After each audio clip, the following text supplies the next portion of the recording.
মহিলা আৰু শিশু উন্নয়ন বিভাগৰ উদ্যোগত আজি নগাঁও জিলা পুথিভঁৰালত অংগনবাদী কৰ্মীসকলৰ এটি প্ৰশিক্ষণৰ আজি উদ্বোধন হ'ল।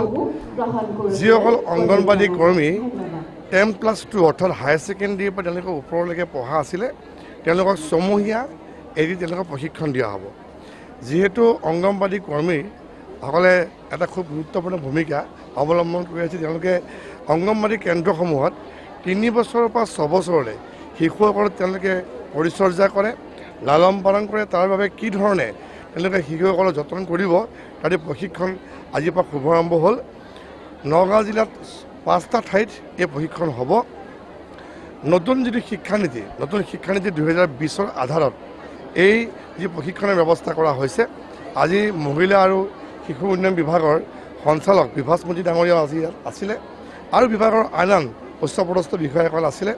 মই ভাবোঁ যে অসম চৰকাৰৰ দ্বাৰা আয়োজিত এই যিটো প্ৰশিক্ষণৰ দ্বাৰা অংগনবাদী কৰ্মীসকল যথেষ্ট তেওঁলোকে উপকৃত হ'ব আৰু বিশেষভাৱে মাননীয় মুখ্যমন্ত্ৰী ডক্টৰ হিমন্ত বিশ্ব শৰ্মা ডাঙৰীয়াৰ উদ্যোগত আৰু বিভাগীয় মন্ত্ৰী অজন্তা নেওগ ডাঙৰীয়াৰ প্ৰচেষ্টাত অসমত যিবিলাক মডেল অংগনবাদী হৈছে অতি সুন্দৰ হৈছে।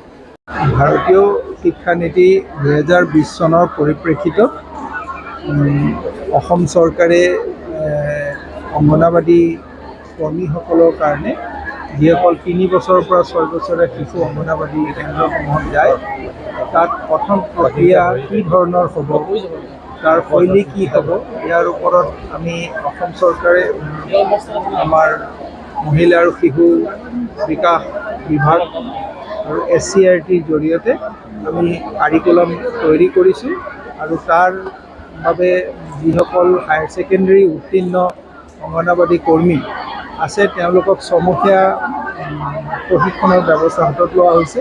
ইতিমধ্যে অসমৰ 4খন জিলাত 4133গৰাকী অংগনবাদী কৰ্মীক প্ৰশিক্ষণ কমপ্লিট কৰা হৈছে আৰু নগাঁও আৰু মৰিগাঁও জিলাতো নগাঁও আৰু হোজাই জিলাতো প্ৰায় 2177গৰাকী নতুনকৈ প্ৰশিক্ষণ দিয়া হ'ব আৰু গোটেই অসমত আমি পৰ্যায়ক্ৰমে এই প্ৰশিক্ষণ প্ৰক্ৰিয়া আৰম্ভ কৰিম আৰু অনাগত দিনত এই প্ৰশিক্ষণৰ পৰৱৰ্তী ফলশ্ৰুতি হিচাপে অংগনবাদীত